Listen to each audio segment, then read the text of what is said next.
सरकारी नौकरी नहीं मिलने पर टूटा भरोसा। जब सरकारी नौकरी नहीं मिली तब हुई उदास। जब सरकारी नौकरी की करी बहुत तलाश पर फिर भी नहीं मिली सरकारी नौकरी।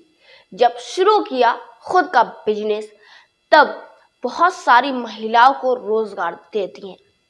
आदाब, नमस्कार, सत श्री अकाल। मैं सफदर अहमद सैफी। आज हम आप लोगों के लिए फिर से एक ऐसी ही नई मोटिवेशन और नई सच्ची कहानी लेकर के आए हैं। जी हाँ दोस्तों, कुछ महिलाएं ऐसी होती हैं जिनको सरकारी नौकरी तो मिल जाती है पर वो सरकारी नौकरी कर नहीं पाती हैं। लेकिन कुछ महिलाएं ऐसी होती हैं जो नौकरी की तलाश में निकलती हैं पर सरकारी नौकरी उनको नहीं मिल पाती है।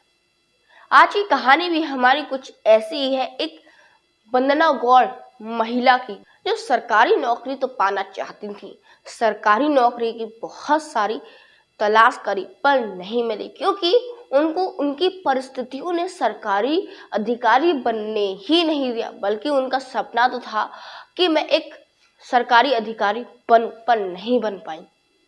लेकिन फिर भी वंदना गौड़ जी ने हार नहीं मानी, लेकिन उन्होंने अपने प्रयास जारी रखे।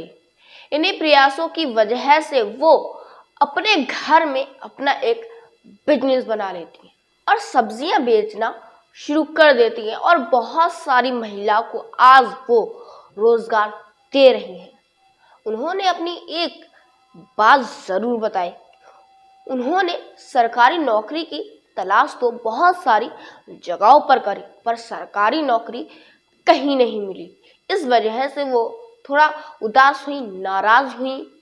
लेकिन फिर भी उनके परिवार वालों ने जब उनकी मदद करी तब उन्होंने एक नई चीज खोजने की सोची, एक नई चीज करने की सोची, कुछ नया करने का सोचा। इसी बीच इन्होंने साल 2019 में कोटा के कृषि विज्ञान केंद्र से 15 दिनों तक सब्जी की ट्रेनिंग लेती रही। फिर 15 दिनों की ट्रेनिंग लेने के बाद इन्होंने अपने घर में ही गुलाब, नींबू और शरबत का बिजनेस शुरू कर दिया और ये सब सामान बेचने लगी। फिलहाल जब इन्होंने अपना ये बिजनेस स्टार्ट करा, फिर मार्केट में सबसे ज्यादा अच्छा बिजनेस इन्हीं का चला और लोग इनके सामान की मांग करने लगे, यानी कि नींबू और गुलाब के शरबत की मांग करने लगे।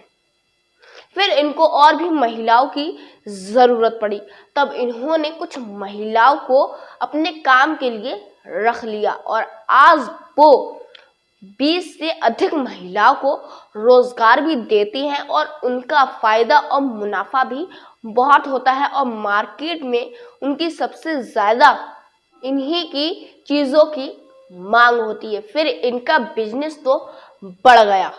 इसी के बाद इन्होंने अपनी खास बात एक और बताई कि इन्हें जब सरकारी नौकरी नहीं मिली तो ये उदास तो हुई, मगर आज ये सरकारी नौकरी करती तो इतनी सारी महिलाओं को रोजगार नहीं दे पाती, क्योंकि जब नौकरी करती तो सिर्फ और सिर्फ अपने लिए नौकरी करती, किसी और को रोजगार नहीं दे पाती।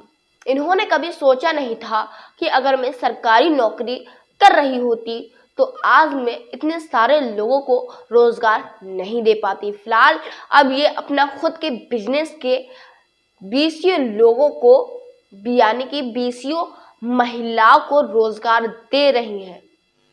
लेकिन इसी के साथ इन्होंने कभी सोचा नहीं था कि आज मैं इतनी सारी महिलाओं को रोजगार दे पाती। लेकिन उनकी कड़ी मेहनत का नतीजा है, उनकी मेहनत और लगन का नतीजा है और उनके परिवार की सपोर्ट का नतीजा है कि वो आज इतनी सारी महिलाओं को रोजगार दे पा रही हैं। और इस कारोबार से वो, यानी कि अपने इस बिजनेस से वो बहुत ही ज़्यादा खुश है, क्योंकि वो आज बहुत सारी महिलाओं को रोजगार दे रही हैं। दोस्तों उम्मीद करता हूँ कि ये कहानी आप लोगों को अच्छी लगी होगी।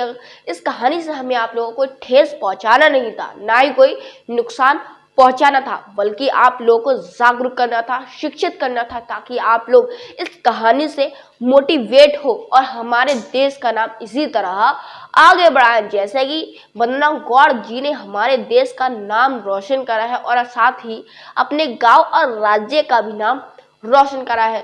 दोस्तों हम मिलते हैं नेक्स्ट वीडियो में ठीक ऐसी तरीके की नई मोटिवेशन कहानी के साथ। उससे पहले कि अगर आप लोग हमारे चैनल पर नए हैं तो हमारे चैनल को सब्सक्राइब कर लीजिए और बेल आइकन प्रेस करना ना भूलें, ताकि आप लोगों तक हमारी हर वीडियो की नोटिफिकेशन पहुंचती रहे और हमारी हर वीडियो आप लोगों को मिलती रहे। तो हम मिलते हैं नेक्स्ट वीडियो में, तब तक के लिए टाटा बाय बाय।